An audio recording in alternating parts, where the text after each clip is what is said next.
¿no? Cuando, tú imagínate, yo qué sé, ahora con la historia está el coronavirus, ahora de repente se demuestra que todos los infectados, si toman manzanilla, pues se empiezan a poner mejor. Estupendo, vamos a aplicarla. Pero mientras se la damos, ahora los investigadores que digan, ¿por qué la manzanilla está teniendo este efecto sobre el coronavirus? ¿Me seguís? Y no hay que quedarnos con ala, todos a tomar manzanilla, me refiero a manzanilla de aquí, no a manzanilla de infusión. Vino. Exactamente. Es que a mí me gusta mucho el vino.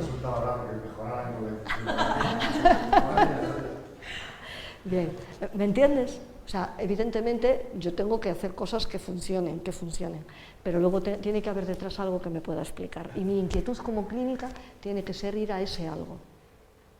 ¿Me entiendes? O sea, ¿qué es lo que está pasando? Y que haya detrás todo un cuerpo que se encargue de estudiar tanto los éxitos como los fracasos. En psicología apenas hay libros de fracasos terapéuticos. No te publican artículos donde haya fallado la intervención. Los manuales solo son de éxitos. Éxitos, evidentemente, que pueden ser reales o tergiversados, si da lo mismo, ¿no? O sea, la cosa es publicar algo que ilustre al que lo lee. Pero ¿no es ilustrativo el fracaso?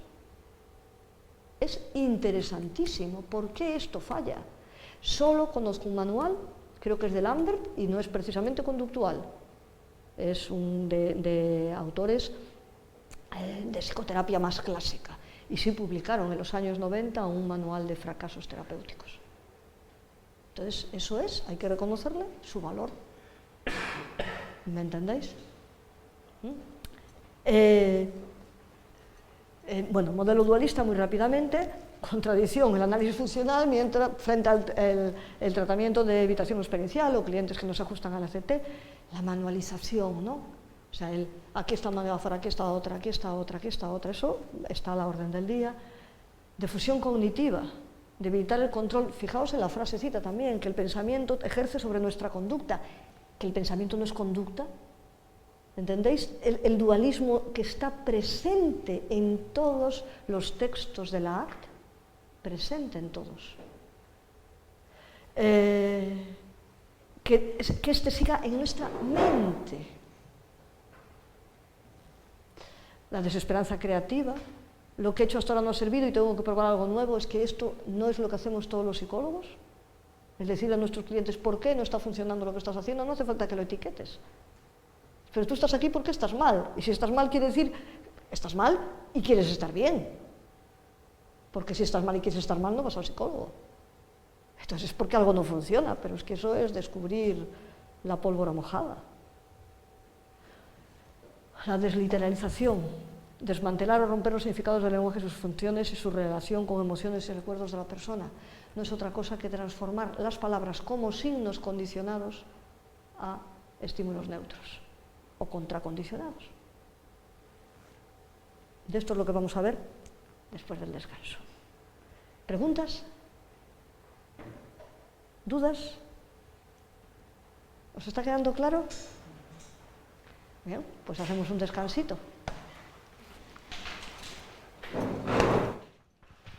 Bien, pues continuamos entonces. ¿Dudas? ¿Preguntas? Bueno, pues después de la parte crítica, que fue la primera, vamos a la parte de qué es lo que nuestro grupo de investigación, que como os digo lleva trabajando mucho tiempo en el tema del proceso terapéutico, de explicar por qué las terapias funcionan, qué es lo que hace realmente el psicólogo en la interacción clínica, y una vez que sepamos qué hace, cómo se puede enseñar esto que hace, pues es lo que voy a mostrar aquí. ¿Dudas, preguntas, por favor? Levantad la mano, ¿vale? Esta parte yo voy a explicarla desde una perspectiva más teórica, pero tiene una vertiente aplicada que es con la que me gustaría que os quedaseis ahora. Y si tenéis dudas acerca de qué hacer en situaciones o cosas, preguntadlas, o sea que precisamente yo le voy a dar esta fundamentación, pero lo que me interesa sobre todo es la aplicación en vosotros, así que preguntadme lo que queráis, pero de estas cosas concretas, dudas de clínica, lo que queráis, es ahora el momento de resolverlas, yo encantada.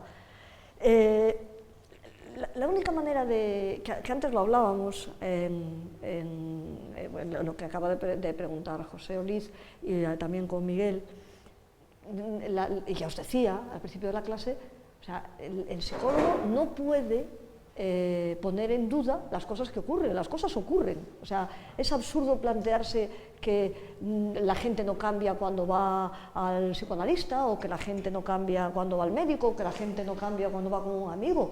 O sea, es verdad que desde la perspectiva de que la gente cambia, parece que la psicología es inútil, ¿no? O sea, si no hace falta nada especial, la gente cambia. La gente cambia a lo largo de su vida, incluso sin que haga nada. Vamos modificando nuestra forma de estar en el mundo, lo que creemos, lo que pensamos, nuestro comportamiento, vamos siendo distintos desde que nacemos hasta que nos morimos, y en ningún momento dejamos de comportarnos. O sea, esta famosa análisis funcional ERE de una secuencia es un corte artificial en este continuo que es la vida. La vida es un continuo conductual, y a lo largo de ese continuo vamos cambiando. Cuando va al psicólogo, cuando habla, cuando va al médico, al psiquiatra. El artículo famoso de Eysen y después de Seligman, que fue tan rompedor, el que, no sé si lo conocéis, un artículo del año 95 acerca de un estudio que se hizo, una revista tipo la de la OCU española en Estados Unidos, se publicó un artículo y se concluía, para no pararme mucho en esto, que vayas al profesional que vayas, hagas lo que hagas, el resultado viene siendo el mismo. El artículo fue muy criticado por problemas metodológicos, tenía problemas muy gordos, pero lo importante es el impacto que tuvo, que se concluyó que es que lo que hacía el psicólogo no tenía ninguna relevancia, porque cualquiera podía hacerlo. Y aquí viene la parte que decimos los psicólogos, o que yo creo que los psicólogos tendríamos que defender. Cuando os ponía el ejemplo de mi familia, y tú que sabrás, está claro que los padres de mi sobrina o sus abuelos o lo que sea van a hacer cosas y la niña va a cambiar. El problema es que yo, psicóloga, lo voy a hacer mucho más rápido, mucho más inmediato, porque sé por qué va a pasar lo que va a pasar. Es decir, la diferencia entre los procesos de aprendizaje que ocurren de manera natural, de manera involuntaria, de manera fortuita, con ese amigo que nos orienta también, que nos dice también, los psicólogos lo sabemos. Y podemos producir exactamente lo mismo con un objetivo y con un resultado asegurado. ¿Me entendéis? Pero no hacemos nada distinto. No hay nada mágico. Es conocimiento.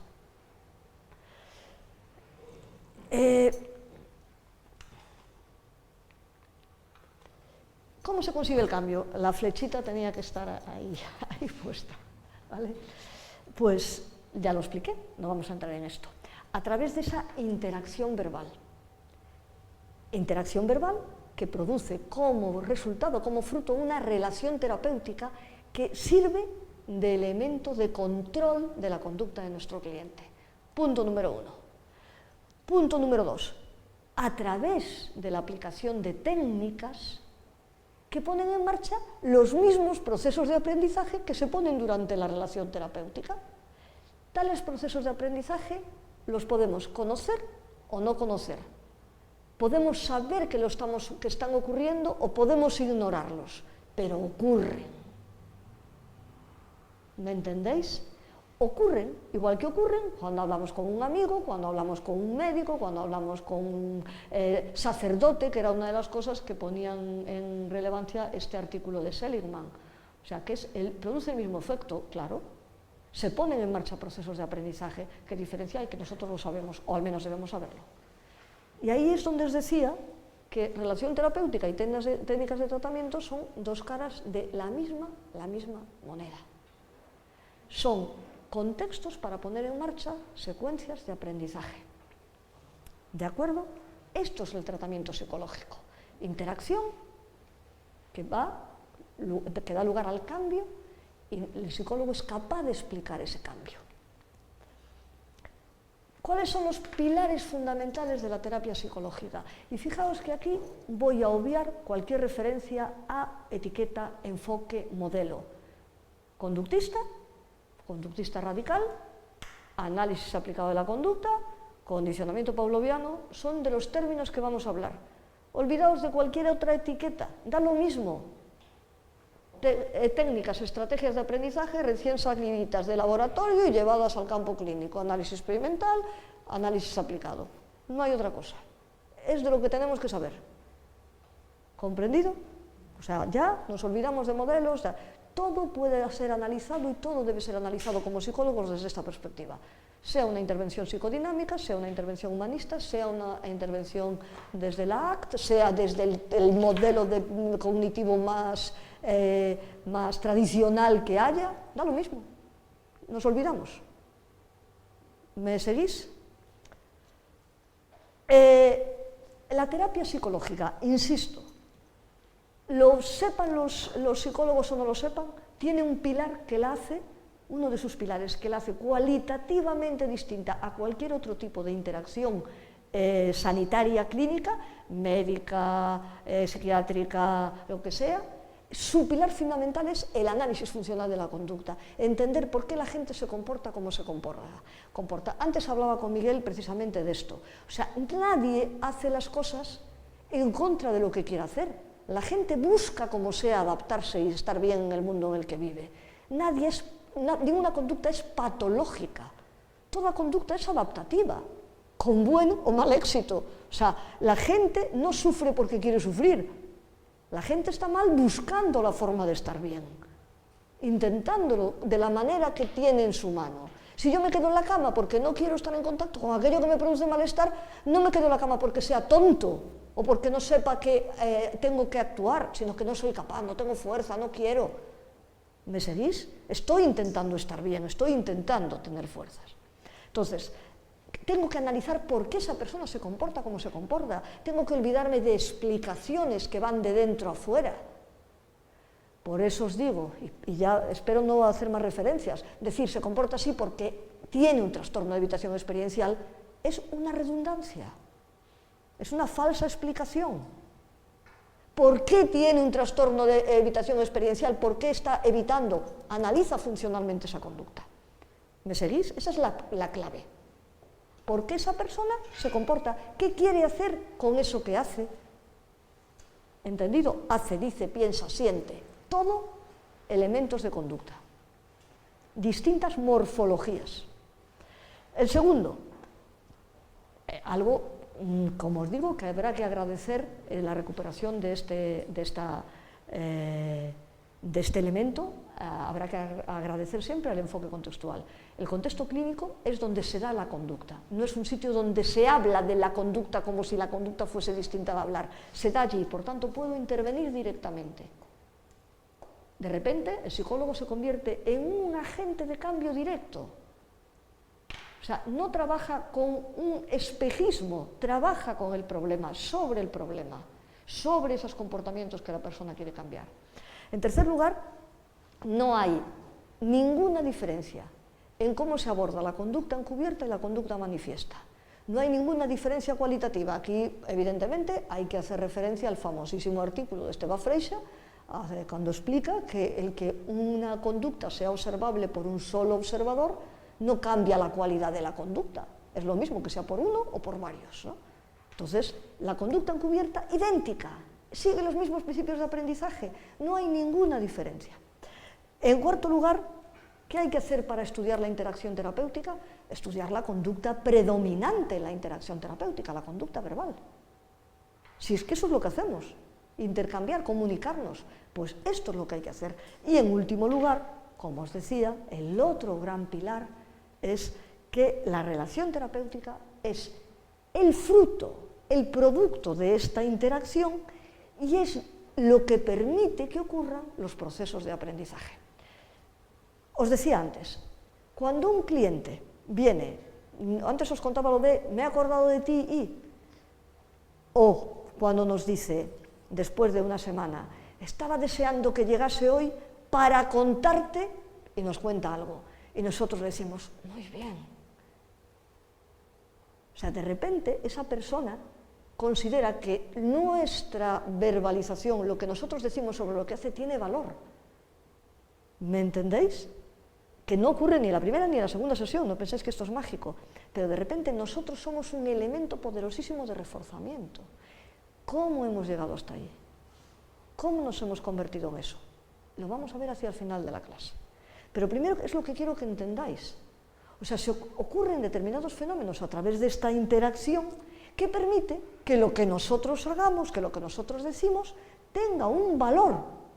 sea significativo para el individuo y, por tanto, que reforcemos las verbalizaciones sobre determinadas cosas que hacen, va a aumentar la probabilidad de que haga lo que dice.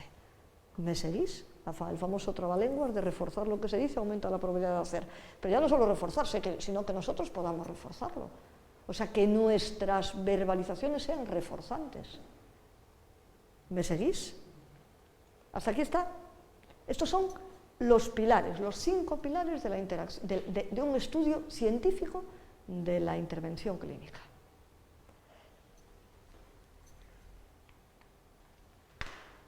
¿En qué consiste, por tanto, el tratamiento psicológico? Como os decía, olvidaos de manuales, olvidaos de nombres de técnicas, olvidaos de etiquetas. Es muchísimo más sencillo de describir y muchísimo más complejo de entender, evidentemente. Pero de describir en 2 párrafos. El tratamiento psicológico consiste en poner en marcha esos procesos de aprendizaje que ocurren a través de esta interacción verbal, por una parte, y 2, el cambio en las verbalizaciones del cliente dentro de sesión tiene que utilizarse para conseguir cambios del cliente fuera de sesión. ¿Comprendido? Así de sencillo y así de difícil. Pero no es otra cosa. Olvidaos de etiquetas. Id a psicología básica, id a aprendizaje asociativo. Es la clave de la interacción clínica. Vamos a seguir, no me quiero detener mucho en esta parte, ya vamos para aquí.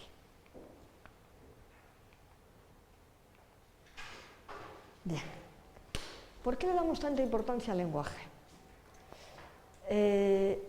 Este aspecto es clave en la clínica psicológica, la conducta verbal, la interacción verbal, lo que decimos.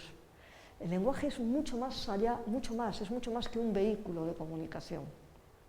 O sea, cuando las terapias contextuales dicen que los problemas se manifiestan en el lenguaje, los problemas muchas veces son relaciones verbales arbitrarias que se establecen, está diciendo unas cosas importantísimas, que a veces no se les da el peso que le tenemos que dar. Fijaos bien en cada una de las cosas que ponemos aquí.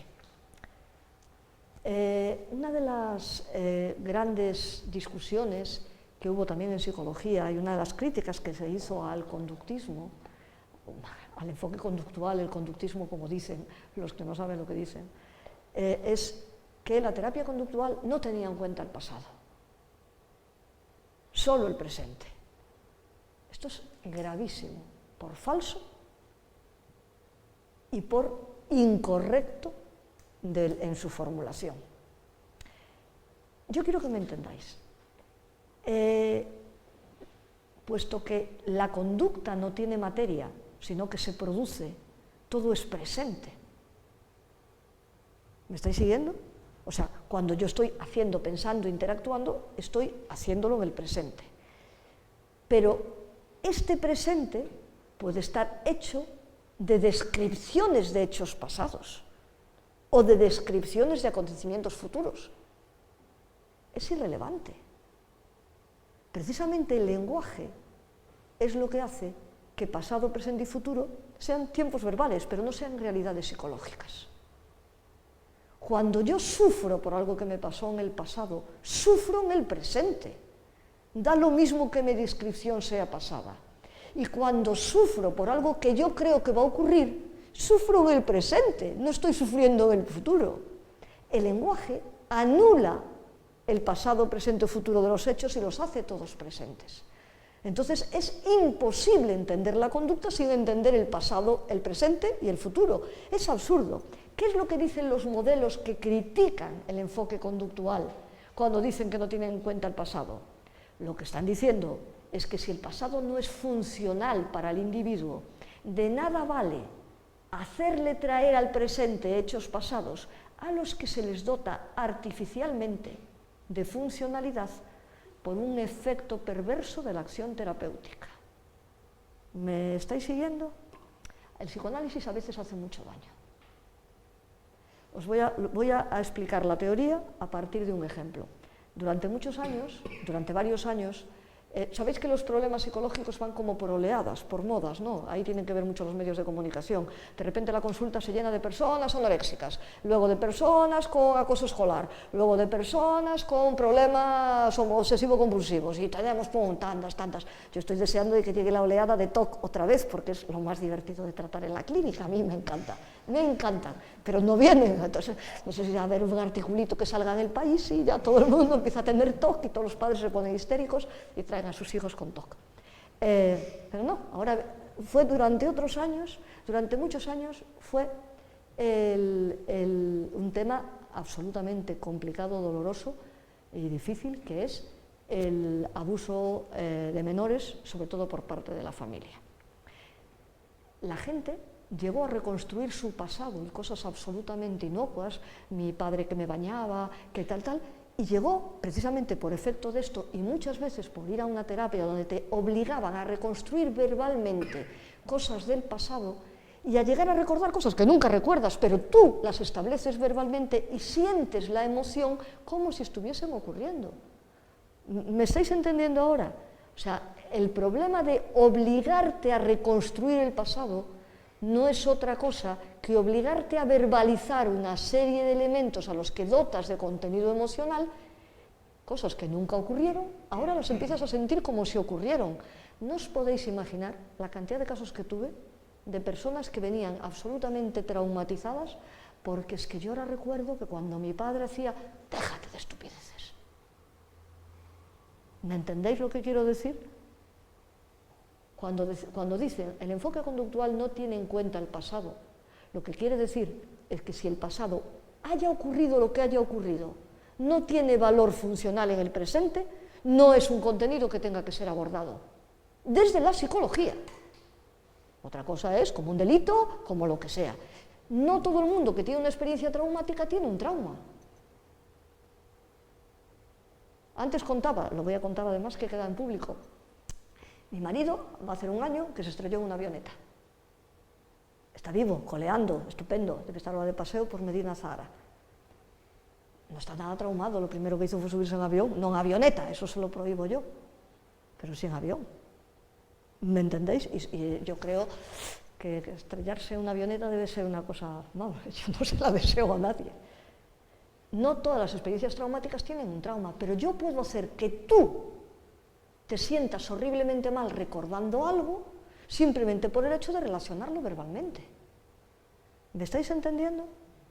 Entonces, el pasado tiene importancia en la medida en que lo hacemos presente mediante el lenguaje. Y resulta que el lenguaje y las palabras son elementos que tienen un significado, en el término más pavloviano del término, capaces de elicitar una serie de reacciones emocionales. Entonces, ojo, ni el pasado no se tiene en cuenta, ni se tiene en cuenta todo el pasado. Y si yo, experiencias pasadas, no tienen para mí ningún valor, no tienen valor psicológico.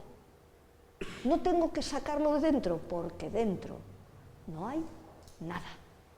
¿Cómo te aseguras de que no hay nada? Vamos a ver, tú tienes, imagínate una persona que tiene 40 años, ha venido a vivir toda su vida, ha tenido una relación magnífica con su padre, y desde el momento en que leyó algo de no sé dónde, y empieza a elaborar eso, y empieza a hablar con gente que le dice, ojo, cuidado, que debe estar algo oculto, y me lo empiezo a contar, y el problema empieza justo en ese momento, ¿qué crees que pienso yo?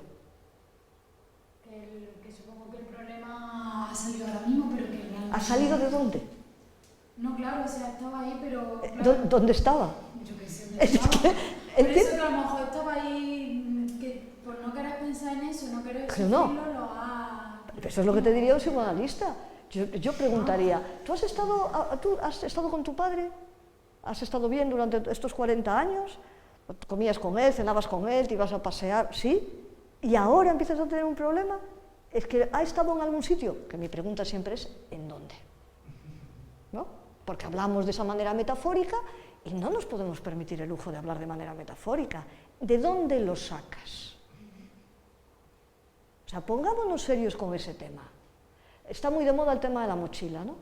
La mochila que todos llevamos. Está la mochila. No, es que, ¿qué mochila? No somos nada dentro, no tenemos nada psicológico. Dejémonos de hablar de esa manera. No sale, nosotros producimos las cosas en cada momento. Igual que las producimos para mal, las producimos para bien. Cuando nosotros tenemos un problema que llevamos arrastrando durante un tiempo, nosotros sabemos lo que es una extinción pavloviana, cuando un estímulo condicionado vuelve a ser un estímulo neutro. Si una cosa fue un problema en su momento y ahora no lo es, yo no tengo por qué reconstruir otra vez el proceso de condicionamiento para que lo sea. ¿Me estás siguiendo? O sea, yo lo que no estoy diciendo, por eso por ejemplo, en el caso del abuso, que es un ejemplo que me gusta poner por lo conflictivo que es, pero hay que ponerlo encima de la mesa. Imagínate que efectivamente tu padre abusó y tú no has sufrido nada con ello. No has sufrido. ¿Qué voy a hacer yo ahora? A los 40 años que sufras, ¿qué consigo? No, yo lo que creo es que eso no se puede dejar pasar y que al final se haga uso de ti a los 6 años. Yo creo que todas tus interacciones en tu vida en más o mayor o menor medida han estado un poco condicionadas por eso. Pero si es así, hay que resolver el problema. Pero si no es así, si no ha sido así durante todo este tiempo y empieza a ser desde el momento en que yo empiezo a darle vueltas a una cosa y a reconstruir cosas que yo creo que reconstruyo, pero yo creo que las estoy, a lo mejor, haciendo ahora ex novo totalmente. ¿Me sigues? Otra cosa distinta son las cuestiones legales, las cuestiones penales. Es otra cosa muy diferente. Pero yo no me puedo empeñar en que a alguien le haya pasado lo que haya pasado. Si no ha tenido ningún problema a lo largo de su vida, es absolutamente una falta de ética hacer que lo tenga bajo el supuesto de que como no lo saque de dentro, va a ser un infeliz toda la vida. Pero si no hay nada que sacar. Otro término, aparte del de la mochila, que me pone especialmente nerviosa, es se me removió. ¿Las tripas? No tenemos nada dentro. ¿Lo entendéis? O sea, nada. La gente se tomó muy en serio lo de el procesamiento de la información y los cajoncitos de la memoria a largo plazo. Se lo tomó en serio cuando era una metáfora de cómo funcionan los ordenadores. Pero es que nadie cree que haya esos cajoncitos en el cerebro, ni tampoco que nuestras emociones estén almacenadas. Y en ese punto es la pregunta, decidme dónde. Decidme, ¿dónde están? ¿Me seguís? Luego, evidentemente, a la hora de hablar de estos procesos hay muchísimos estudios muy interesantes acerca de cómo se pueden reconstruir recuerdos falsos, cómo se pueden provocar emociones sobre cosas que no ocurrieron y tú jurarías que las has visto. Y aquí voy a hacer otra vez un comentario que me encanta y que lo hago en todos los sitios que doy clase porque os lo recomiendo. Hay una novela maravillosa que es de Lawrence Durrell que se llama El Cuarteto de Alejandría, donde la misma historia está contada por 4 protagonistas y son 4 novelas diferentes. Esto es lo que es la reconstrucción del pasado. ¿Me entendéis? O sea, yo vivo una cosa y yo juro que esto fue así, pero el que está enfrente jura que fue de la otra manera. Y en verdad me seguís. Y cuanto más tiempo pase, yo me quedo con otras cosas. ¿Dónde está la verdad? Para el psicólogo no tiene ningún valor. Lo tiene para el jurista, lo tiene para el penalista, lo tiene para el fiscal. Para el psicólogo tiene valor lo que en ese momento está ocurriendo. Y lo que en ese momento que está ocurriendo se explica en virtud de los procesos de aprendizaje que hayan ocurrido, que yo puedo reconstruir, hipotetizar, desde que me entero de cuál ha sido el problema, y que ahora esa hipótesis de aprendizaje es una de las disposicionales que explica la conducta actual. ¿Me estáis siguiendo? Sí, José Augusto dice, a una paciente durante el proceso de hipnosis le obligaron a perdonar la madre, siendo que nunca hay historia de aprendizaje que tenga reforzadores naturales, nunca hubo. Que no entendí muy bien lo que me escribe. Yo tampoco.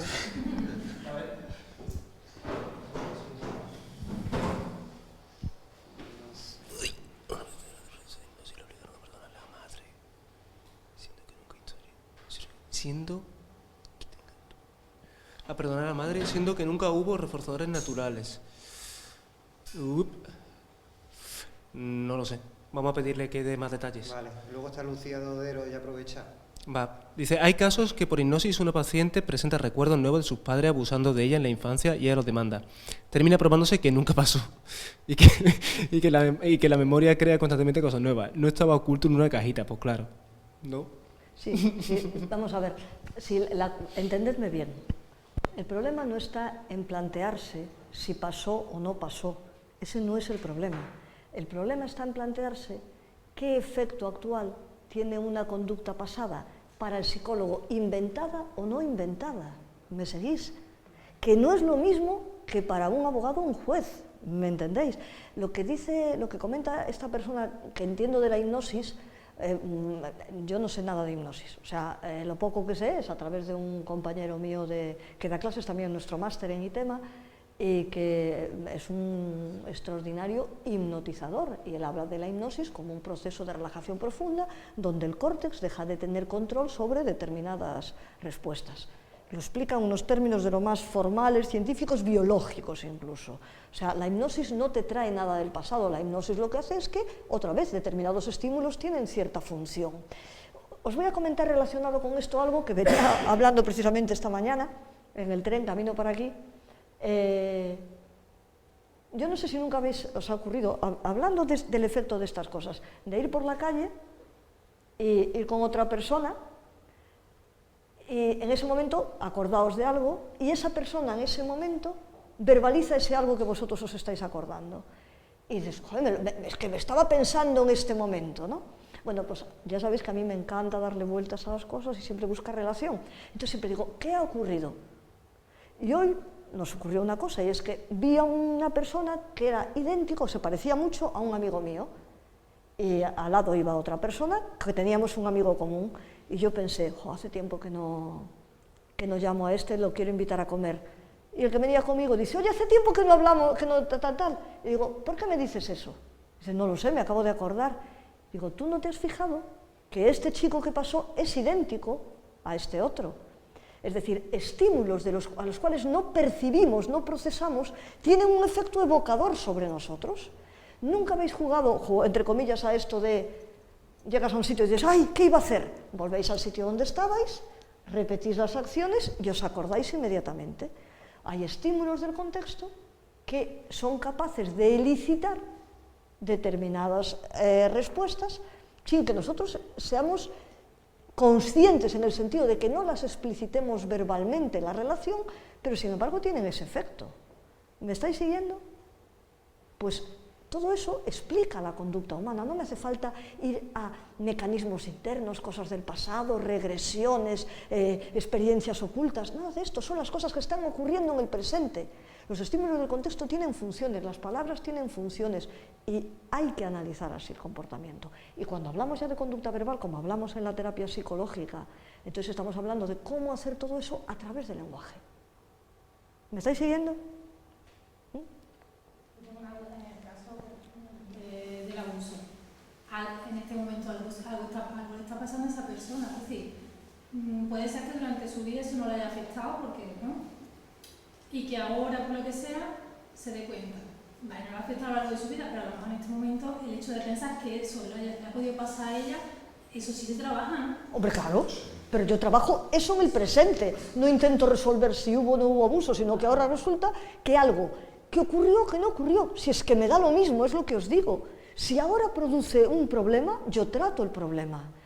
La cuestión está, que es lo que os quiero decir, que cuando yo voy a un psicólogo, que yo considero que sería un mal profesional, y en ese empeño de hacerme reconstruir mi pasado, hace que yo empiece a generar relaciones y efectos y emociones sobre cosas que nunca ocurrieron, por ese intento de reconstrucción y escarbar metafóricamente, es cuando yo reconstruyo un problema inexistente.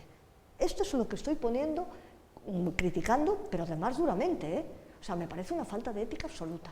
Otra cosa es que yo, por mí misma, por acción de la prensa, por acción de lo que sea, por acción de otro psicólogo, voy a un psicólogo y me dice, oye, estoy pasándolo fatal con esto. Yo lo trato, inmediatamente. Pero yo no voy a empezar a saber si, mi objetivo nunca será si ocurrió o no ocurrió. Me da lo mismo, tú tienes un problema, yo te voy a ayudar a resolverlo. ¿Me estáis entendiendo? Y, por ejemplo, que claro, me estoy poniendo como en contexto, que estás en consulta y a lo mejor te está contando algo y te dice, ah, sí, mi padre abusó de mí cuando era pequeño. ¿Y tú te encuentras bien? Sí, yo estoy muy bien. Entonces, claro, me veo así como... Ves que estás un poco banalizando. Sí, pero claro, yo diciendo, Claro que no logro cómo saber yo si realmente le ha afectado o me está diciendo que no, que él está bien, porque yo qué sé, ahora mismo no... Pero es que no eso. yo te entiendo, pero es que ese problema lo tenemos con cualquier cosa que nos diga el cliente en la clínica. O sea, nosotros solo trabajamos con lo que nos está diciendo, no tenemos ni un aparato de rayos de las emociones, ni tenemos ninguna prueba objetiva más allá de lo que nos dice. Entonces, lo que pasa es que el diálogo, tal como tú lo cuentas, a mí me resulta inimaginable. Claro, pero yo a lo mejor diría, mucha esta que no me ha preguntado algo que he dicho de mi padre y no me ha hecho ni caso. No, pero entonces yo le preguntaría, ¿por qué me cuentas eso? ¿Y qué pasó? ¿Y hasta ahora cómo ha ocurrido? ¿Y lo hablaste con alguien más? ¿Y cómo lo resolviste? Y no sé qué, y ta. O sea, yo por supuesto. Es como si alguien me dice, no, yo me intenté tirar por el balcón, qué bien, estás vivo, y paso. No, ¿me entiendes? O sea, jamás. O sea, cualquier cosa que me digan es objeto de evaluación, que es muy distinto que decir, sí, pues aquí está la clave de tu problema, esto lo ha reprimido, vamos a ir atrás y a reconstruir. ¿Me entendéis la diferencia? Cualquier cosa que nos diga el cliente tiene que ser tenida en cuenta. Un segundito, o sea, cuando os digo, para que yo me convierta en ese elemento de control, yo tengo que tener un conocimiento tan exhaustivo de las variables que explican el problema del cliente que hacen que yo haga una evaluación de todo, de cualquier cosa que haga, que diga. La primera sesión, cuando le enseño a mis estudiantes de máster, les digo, empezad con un caso.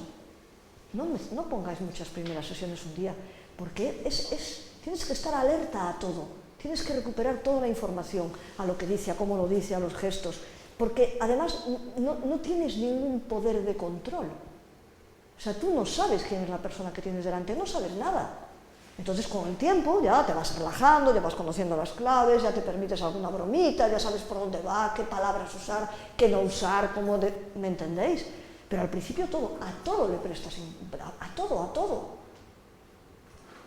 ¿Entendéis? O sea, no estoy diciendo que el pasado no tenga importancia, lo que estoy diciendo es lo poco ético que es obligar a una persona a sufrir por algo que no le ha hecho sufrir, porque verbalmente le obligo a sentir cosas que antes no sentía, pensando que como están dentro tiene que sacarlas fuera, sin darme cuenta que las estoy produciendo en el momento.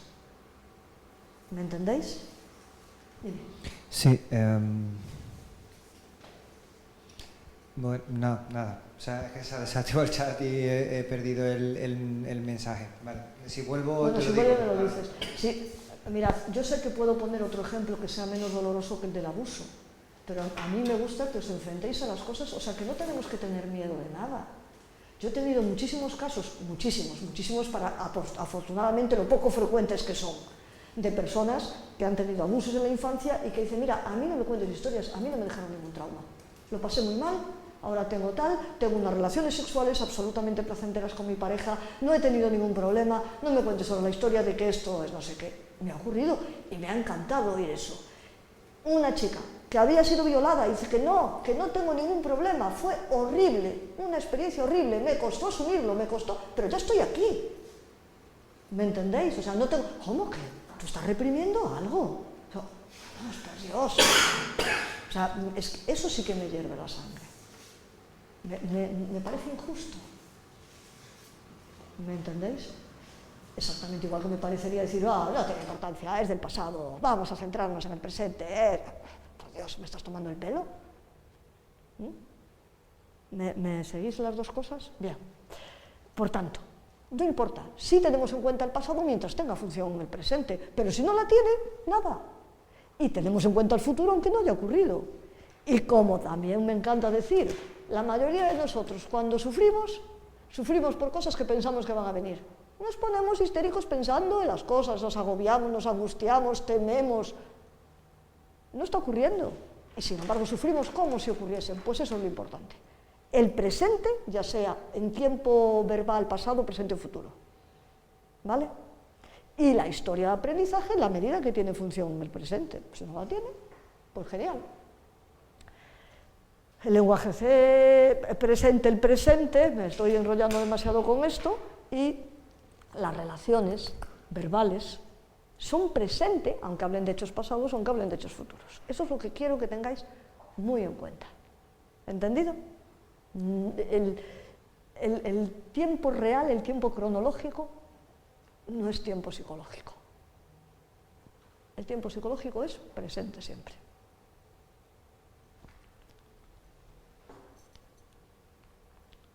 Bien. Muy rápidamente también en esto, para ir ya a lo que nos importa de verdad.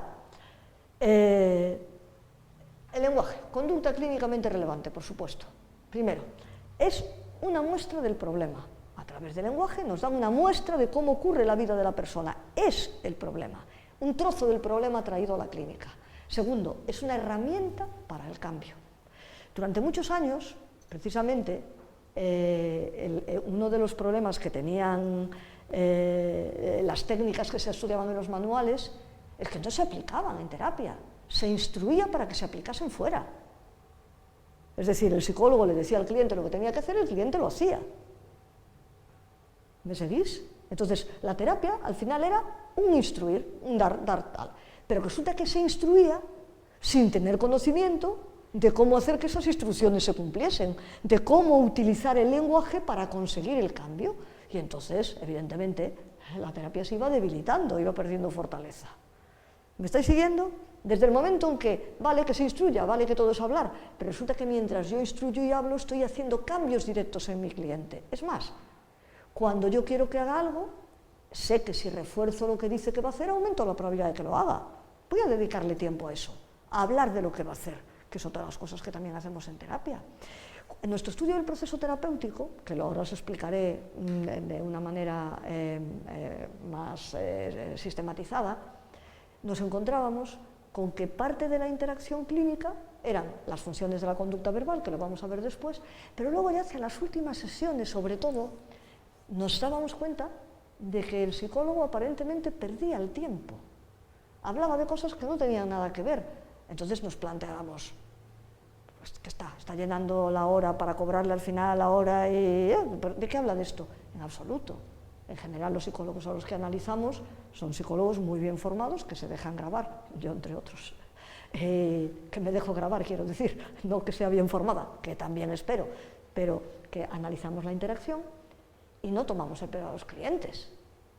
¿Qué es esa conducta aparentemente intrascendente de la que hablas?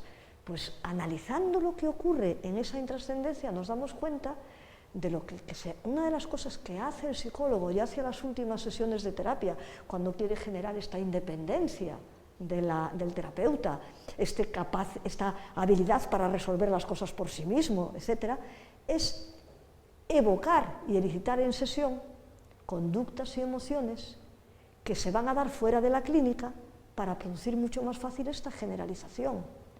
Os pongo un ejemplo. Un caso que tuve hace muchos años, una chica que venía con sus problemas y cuando ya estaban en vías de solución, porque era una de las sesiones que más analizamos, estuvimos hablando un montón de tiempo, pues que si Buenos Aires, que si iba a ver a Buenos Aires, qué tal. Ella tenía ciertas reticencias a irse a Buenos Aires. Estoy poniendo ejemplos de cosas que si las veis así, decís, ¿qué están haciendo? Lo que quiero que entendáis es qué ocurre después. Resulta que lo que hacíamos, lo que hacía en ese momento la terapeuta, que era yo, ya os digo, era...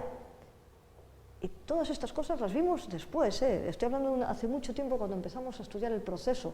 Ahora es lo que les obligo a hacer a mis estudiantes, a que identifiquen estas cosas que el psicólogo hace de manera intuitiva, sin darse cuenta. Era empezar a describir cuestiones de la ciudad, cosas que va a hacer para que empezase a emocionarse, a decir cosas agradables, a condicionar apetitivamente el viaje a Buenos Aires y su trabajo allí, reforzando todo, y vas a, pues qué bien, ¿y qué más vas a hacer? Ir moldeando verbalizaciones de acercamiento, tanto emociones, insisto, como operantes, para que fuera muchísimo más fácil que una vez allí hiciese las cosas, se sintiese... ¿Me entendéis lo que quiero decir? Esto que aparentemente es una charla intrascendente, de lo que se trata es de traer a la sesión elementos verbales, de traer verbalmente elementos de fuera que tú puedas utilizar para manejar emociones, acciones, etcétera, de manera directa. ¿Me estáis siguiendo? No hay pérdida de tiempo en esa charla aparentemente intrascendente. No hay. Estamos hablando de cosas que tienen un correlato con lo que va a ocurrir después.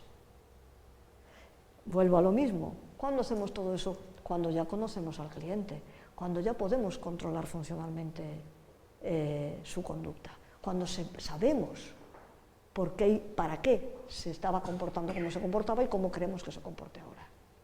¿Me seguís? Como está claro ya, muchas veces parte del problema radica en lo que nos contamos de la vida. No son las cosas que nos pasan, sino las cosas que nos contamos. No son las cosas que ocurren en ese momento, sino las que tenemos o las que traemos al presente. Entonces, el lenguaje, fundamental. ¿Equivalencia funcional entre la palabra y su referente? Está claro. Está claro, aunque no es lo mismo. Como dice Tonó, del que antes, está borrado, del que antes os hablaba, la palabra silla es el equivalente funcional de una silla, pero nosotros no nos sentamos en la palabra. O sea, por mucho que haya una equivalencia, no es lo mismo. Y eso es una ventaja para el cambio, evidentemente. Nosotros podemos temer a la muerte, pero no es la muerte. Entonces podemos hacer cosas para cambiar ese significado. La silla seguirá estando ahí. ¿Me entendéis? La aplicación de las técnicas se hace fundamentalmente de manera verbal y, por tanto, la interacción verbal es la clave. ¿Hasta aquí está? Bien. Pues vamos a entrar ya de lleno en qué es la intervención psicológica. De manera más técnica, vamos a decirlo, no sería otra cosa que la aplicación al contexto clínico de las famosas operaciones conductuales básicas de las que hablaba Catania. Vamos a leerlas y vamos a traducirlas al lenguaje clínico, a lo que hace el psicólogo. Primero las leo. Observación de la conducta, presentación de estímulos, disposición de contingencias, disposición de control antecedente, establecimiento de funciones motivadoras y alteración funcional mediante reglas. Esto son las operaciones conductuales básicas y a esto se reduce la intervención psicológica. Fijaos qué sencillo. Ahora vamos a verlo en palabras mucho más cotidianas.